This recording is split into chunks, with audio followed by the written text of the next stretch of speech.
All right, let's ride. This is the 49ers Report by Chat Sports. I'm Chase Senior. Hope all of you are having a great Friday and gearing up to have a phenomenal weekend. On the show today, 49ers Minicamp is officially done. They canceled OTAs for next week, so the next time we're going to see this team get together is in training camp in July. So the purpose of today's show, going to break down some 49ers mandatory minicamp winners and losers. Before we get to that list, make sure you subscribe to the channel. You see the numbers here to my right. We are 220 people away from a huge milestone here on the channel of 60,000 subscribers. We work our asses off, and I do, to bring you videos every single day on the best and latest 49ers news and rumors. So if you're a part of the faithful and you want to be informed and entertained with the best 49ers coverage on the entire internet, just hit that red subscribe button and join the family here at Chat Sports. We start off with some 49ers minicamp winners, and we begin with Trey Lance. Throughout this entire offseason, he's impressed a lot of people, his teammates, his coaches, and anytime that the media has been on hand for these practices, Trey Lance has been spinning it. His accuracy has increased, and he's looked more composed in the pocket. Now, keep in mind, no pads throughout some of these drills, throughout OTAs as well as minicamp, but these numbers are pretty impressive, and I was cracking up, too, at what some of you said in the comment section. Chase, you're really looking at minicamp stats? Hey, oftentimes, when a player balls out in practice, sometimes that translates to the game field, and we're hoping that's going to be the case for Trey. And for him, he had so much to work on, going from his rookie campaign to his sophomore season, and still a lot of room to make up for him to live up to the expectations of being that number 3 overall pick. But when you look at the accuracy here, and he's completed 50 of 67 passes, 74.5% completion percentage during all of the practices in which the media has been on hand for throughout minicamp and OTAs. That's a really good sign. 6 touchdowns to 2 interceptions, and the other day when the media was on hand, he was really displaying a lot of deep ball accuracy and pushing the ball down the field. And that's something that this offense did not have when Jimmy Garoppolo was the starting quarterback. He really threw it in between the seams. He struggled to throw it outside of the hashes, and he didn't oftentimes take the top off of the defense. And that's why I continue to say that with Trey Lance at the helm, with him under center, I think this 49ers offense is going to have different wrinkles. They're going to be more explosive, and they're going to push the ball down the field because of Trey's arm strength. And he was throwing some deep balls and completing them for long touchdowns to Ray-Ray McCloud, which was about a 40-yard touchdown. We'll get to Ray-Ray McCloud here in just a few moments. And Jordan Matthews also called a touchdown that was of the long variety down the seam as well. Now, Trey Lance has been impressing Kyle Shanahan. He's also been impressing DeMeco Ryans. 49ers defensive coordinator had this to say about Trey Lance. Trey has done an outstanding job. Each day he's gotten better and better and better. We're proud of where he is right now. Defending him has been really tough. He's putting the ball on the money. Every time he throws it, the accuracy is there. The deep ball is there. Whatever he wants, he can zip it in there and make a lot of plays. I'm excited for Trey and what he can do. He's setting himself up to have a really good season for us. And keep in mind that Trey is throwing to wide receivers who are backups, right? Ray-Ray McCloud, Brandon Ayuk, his top 2 targets. George Kittle not playing.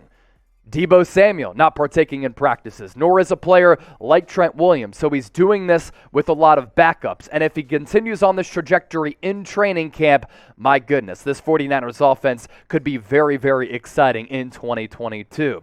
So if you want Trey Lance to succeed, which should be everybody watching, because if you're rooting for him to fail, then you just want the 49ers to lose, I don't know. Hit that thumbs up icon and like the video if you want Trey Lance to succeed.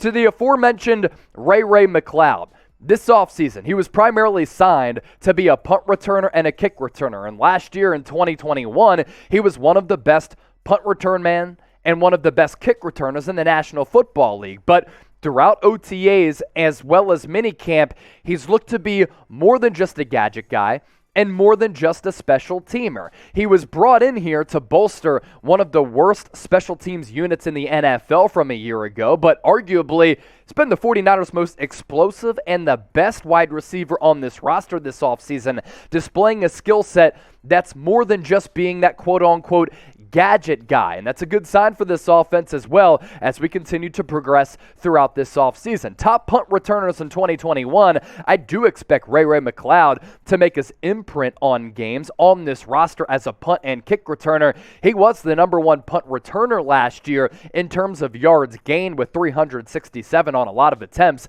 leading Devin Duvernay of the Baltimore Ravens, Gunnar Olszewski of the Pittsburgh Steelers, formerly of the New England Patriots, Jakeem Grant, as well as Hunter Renfrow, who just got paid today by the Las Vegas Raiders. He got it done in the punt return game. He got it done in the kick return game. Can he get it done and give you increased production as a wide receiver? Last year with Pittsburgh, he was pretty solid. He got targeted 66 times, caught the ball 39 times, 277 yards, average yards per catch at 7.1. But that Pittsburgh Steelers offense was so vanilla as compared to what Kyle Shanahan is going to be calling for Ray-Ray McCloud. And Ben Roethlisberger was so clearly washed and had absolutely zero arm strength left. And Trey Lance has a bazooka for an arm and a lot of arm strength. And I think that Ray-Ray McCloud is going to be a really valuable weapon in Shanahan's offense because Shanahan is going to find a way to give him the football in advantageous positions to allow him to display that breakaway speed that he showed throughout OTAs and minicamp and the elusiveness factor to his game as well.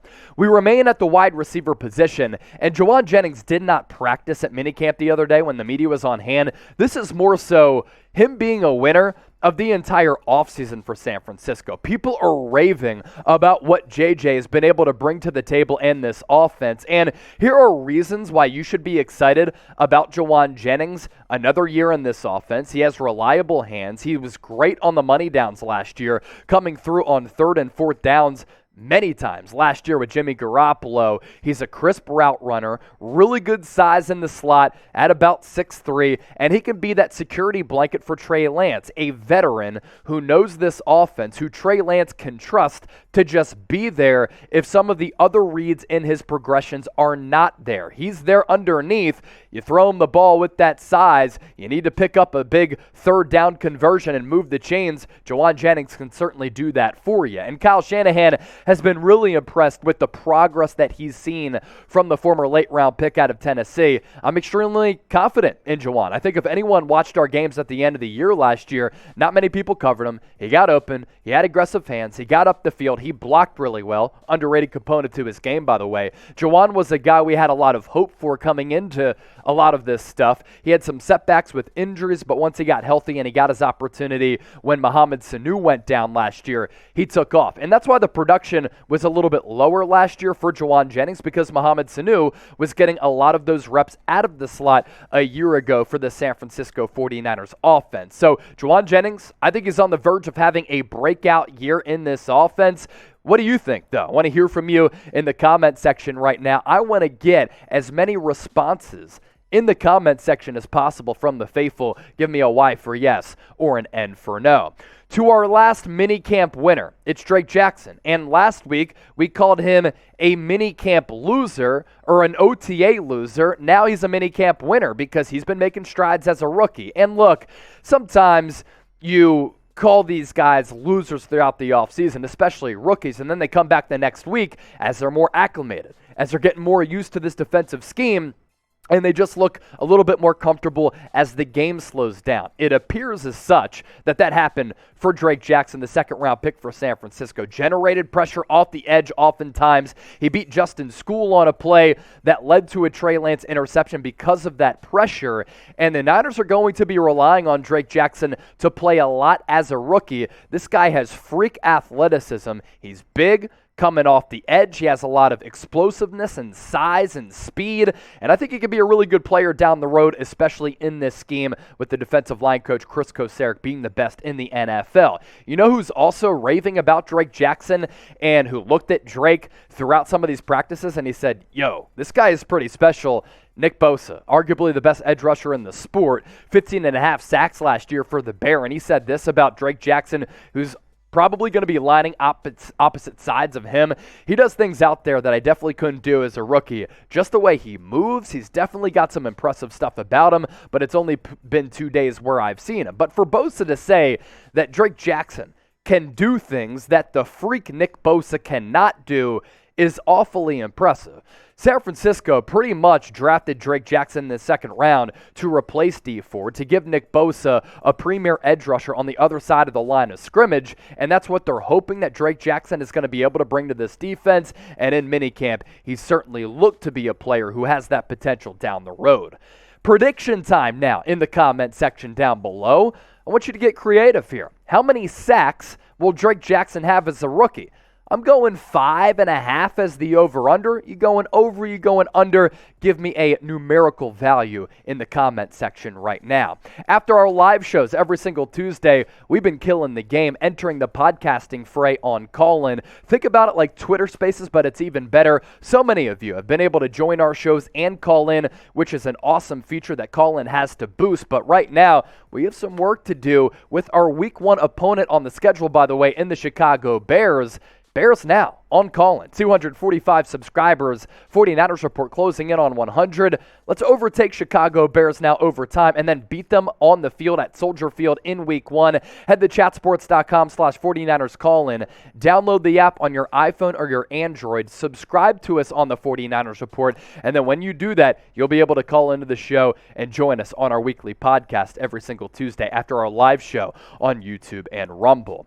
49ers minicamp losers now. We go to Danny Gray, third-round pick out of SMU. I believe in the player. I think he can be really good, especially in this offense with Kyle Shanahan getting creative with his play calling, but he got injured, and it was a soft tissue injury. And I never like when a player goes down with a soft tissue injury. Strained his hamstring last week, missed all of practice this week, and Kyle Shanahan did say that if OTAs were in session after they got canceled, he was going to miss next week as well.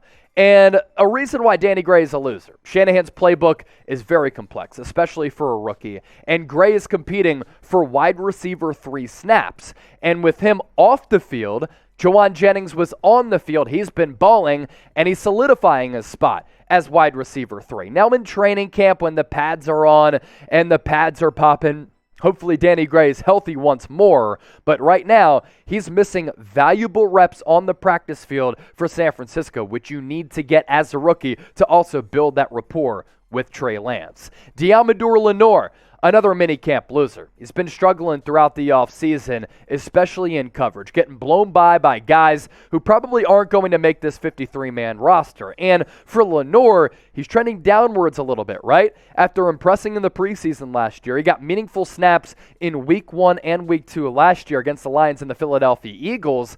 He was nowhere to be seen, really, for much of the year. So is he in the doghouse? Is he not playing well? Does he not have the trust of DeMeco Ryans and Corey Unlin, the defensive backs coach? Maybe, but his game is predicated on physicality, and there hasn't been physicality throughout OTAs and minicamp because that's how they're designed. So maybe once the game does become more physical in these practices and in training camp, Deommodore Lenoir will improve a little bit, playing some press coverage, getting physical with some wide receivers on the other side of the line of scrimmage. But up to this point, in year 2, he's been struggling a little bit. Another guy who's been struggling, it's Nate Sudfeld. And he is a loser because he has a great opportunity where he can prove to be a long-term backup in the NFL. He was a backup for a little while with the Philadelphia Eagles behind Carson Wentz and Nick Foles, and impressed in some preseason games. He comes to San Francisco, and he's on the practice squad last year. But he was signed and given some guaranteed money to be the backup for Trey Lance, especially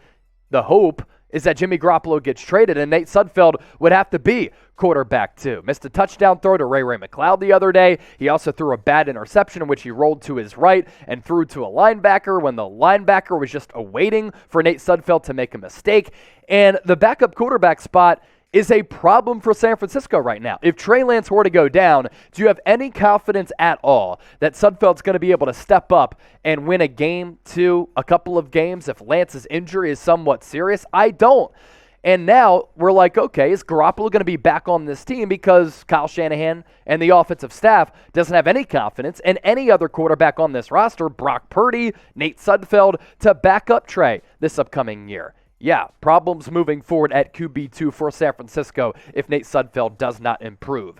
as I did say a little bit earlier, just a note here before we get on out of here, last day of minicamp, or last session of minicamp last day of minicamp was canceled.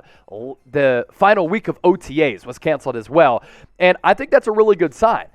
This entire coaching staff probably turned on the film.